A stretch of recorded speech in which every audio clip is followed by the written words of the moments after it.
Dark web या deep web internet पर एक ऐसी जगह है जहां दुनिया भर की तमाम बुरी और गैरकानूनी चीजें होती है।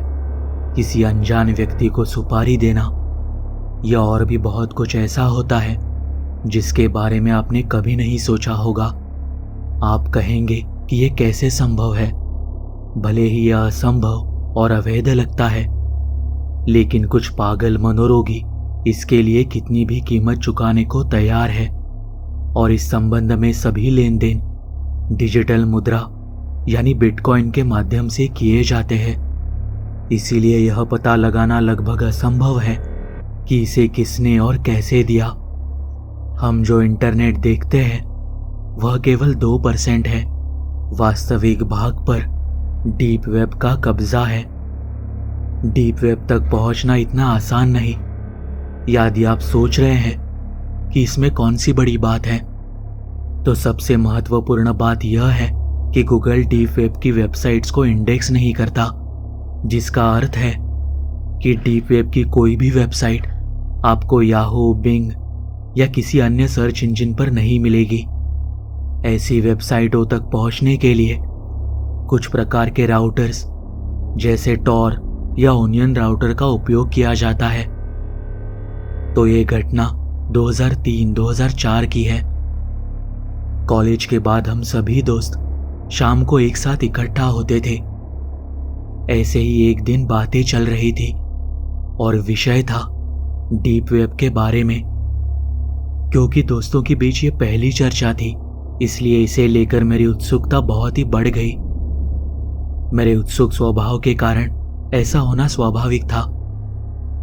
इसलिए मैंने उचित देखभाल के साथ डीप वेब तक पहुंचने का निर्णय लिया। लेकिन वो कहते हैं ना कि इंटरनेट की दुनिया में चाहे कितनी भी सावधानी बरती जाए, कुछ ना कुछ कमी रह ही जाती है। और वो मेरी जिंदगी की सबसे बड़ी गलती साबित हुई।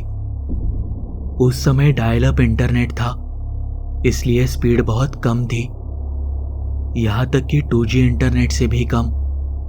साथ ही उस समय गूगल वगैरह इतने पॉपुलर नहीं थे। हालांकि proxy server, IP man masking, ghost script जो हर 10 मिनट में आपकी IP को बदल देता है और आपके स्थान का पता लगाना असंभव बना देता है, जैसी कई सुरक्षा परतों के साथ मैंने 1 महीने तक डीप वेब का उपयोग किया। इन चीजों ने मुझे इंटरनेट पर अपनी पहचान छिपाने और ऐसा प्रतीत करने में मेरी सहायता की। कुछ दिनों के बाद मुझे लगने लगा जैसे मैंने इसमें महारत हासिल कर ली है और मैं कुछ भी कर सकता हूं। धीरे धीरे मैंने वो करना शुरू कर दिया जो मुझे नहीं करना चाहिए था। मैंने ऐसी विचित्र और अजीब साइटों की तलाश शुरू कर दी जो किसी को नहीं मालूम हो, निसंदेह पूरी तरह से अवैध। मुझे आज भी वह दिन याद है। रात के 1 बजे मैं एक साइट पर रुका। यह साइट एक मंच था जहां विभिन्न लोग आते थे और अपने अनुभव बताया करते थे। मैंने जिज्ञासावश पढ़ना शुरू किया। इसमें DI999 नाम का एक यूजर था। जैसे जैसे मैंने उसका लिखा हुआ पढ़ना शुरू किया, मेरे हाथ ठंडे होने लगे, शरीर में रोंगटे खड़े होने लगे। वह आदमी कोई साधारण आदमी नहीं, बल्कि एक हत्यारा था। उसने लिखा था कि मैंने एक ही रात में अपने घर से 2 किलोमीटर दूर रहने वाले पूरे परिवार का सिर काट दिया और उनके छोटे बेटे का अपहरण कर मेरे घर ले आया। उसने इस घिनौने काम को बहुत ही अजीब ढंग से लिखा था। वह पेज पढ़ने के बाद मुझे लगा कि यह सिर्फ मजाक होगा, लेकिन जब मैं दूसरे और तीसरे पेज पर गया तो उसने इस सनसनीखेज बात को साबित करने के लिए मरे हुए लोगों की तस्वीरें लगा रखी थी। वो उस बच्चे के माता पिता थे। जब मैंने वो देखा तो मेरा सिर सुन्न हो गया और मेरे सोचने की शक्ति खत्म हो गई। कटे हुए सिरों की वो तस्वीरें, इतनी भयानक तस्वीरें मैंने पहले कभी नहीं देखी थी। मैं अगले पन्ने की बातें नहीं पढ़ना चाहता था। क्या कोई आदमी इतना क्रूर हो सकता है कोई व्यक्ति यह सब किस मनोवृत्ति से करेगा? अगले पन्ने के ऊपर उसने कई बातें लिखी थी कि वह अपहरण किए बच्चे के साथ कैसा व्यवहार कर रहा है। हैरानी की बात यह है कि वहां कई लोगों ने इन सभी बातों की सराहना की और उसका समर्थन कर रहे थे। मैंने मन में सोचा, बस इस पूरी चीज को रोकना होगा। मैंने उस अनुभव के रिस्पॉन्स के रूप में कमेंट करना शुरू कर दिया कि यह कितनी अजीब बात है, किसी को कोई फर्क कैसे नहीं पड़ रहा। मैं इस साइट के बारे में साइबर क्राइम ब्रांच को बता रहा हूं, आगे का वो देख लेंगे। यह कमेंट करने के बाद मैंने साइट से लॉग आउट कर दिया। मैंने कंप्यूटर बंद कर दिया और सोने की कोशिश की। 2 घंटे बीत गए लेकिन मुझे नींद नहीं आ रही थी। वो पोस्ट और तस्वीरें मेरे आंखों के सामने आती रही। उनके साथ कितना गलत हुआ और अब इस लड़के के साथ जो हो रहा है, यह सब सोच सोच कर मेरा सिर सुन्न हो रहा था। मैं ये सब सोच ही रहा था कि रात के 3:30 बजे अचानक किसी ने मेरा दरवाजा खटखटाया। मैं जल्दी से उठा और पैसेज की लाइट चालू की और दरवाजा खोलने पर देखा तो बाहर कोई नहीं था।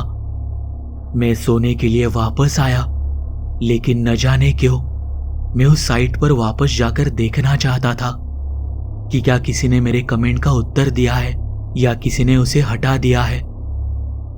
मैंने कंप्यूटर फिर से चालू किया और साइट देखने का प्रयत्न किया, पर इस बार उस साइट पर कुछ भी नहीं था। किसी का कोई अनुभव लिखा हुआ नहीं था। मेन्यू दिख रहे थे, लेकिन हर एक पर क्लिक करने के बाद बस खाली पेजेस थे। मैंने लगभग सभी मेन्यू देखे। एक आखिरी मेन्यू बचा था। मैंने उस पर क्लिक किया और वहां केवल एक लिंक था। मैंने जैसे ही उस पर क्लिक किया, मेरे पैरों तले जमीन खिसक गई। मैंने जो देखा वो मैंने कभी सपने में भी नहीं सोचा था। मैंने देखा कि कुछ समय पहले उस साइट पर मेरी दरवाजा खोलकर बाहर देखने की फोटो थी और फोटो के नीचे लिखा था कि पुलिस को सूचित किया तो तू मारा जाएगा। अगले 10 मिनट तक मैं अपनी उसी फोटो को देखता रहा। वही दहशत का आलम मेरे मन में चलता रहा। मेरे मन में सैकड़ों विचार आ रहे थे कि यह कैसे संभव है। उन्हें कैसे पता चला कि मैं कौन हूं और कहां रहता हूं। मुझे कमेंट किए हुए केवल 3 घंटे हुए होंगे। उन्होंने मुझे इतने जल्दी ढूंढ कैसे लिया? क्या उनमें से कुछ लोग यही आसपास के होंगे? मेरे पास किसी भी सवाल का जवाब नहीं था। उस रात मुझे असलियत में डर क्या होता है यह पता चला। इस घटना के बाद मैं 2 महीने तक घर से बाहर नहीं निकला। मुझे हमेशा लग रहा था कि वो लोग मेरे पीछे पड़ जाएंगे और मुझे भी उसी तरह खत्म कर देंगे जैसे उस परिवार को किया। उस घटना के बाद मैंने फिर कभी डीप वेब का उपयोग नहीं किया। उस दिन मैंने तय कर लिया कि अब मैं ऐसा कुछ भी नहीं करूंगा। मैं आज भी उस बात के बारे में सोचता हूं तो मेरे शरीर के रोंगटे खड़े हो जाते हैं। वह डर, वह घटना आज भी मुझे बहुत दुख पहुंचाती है।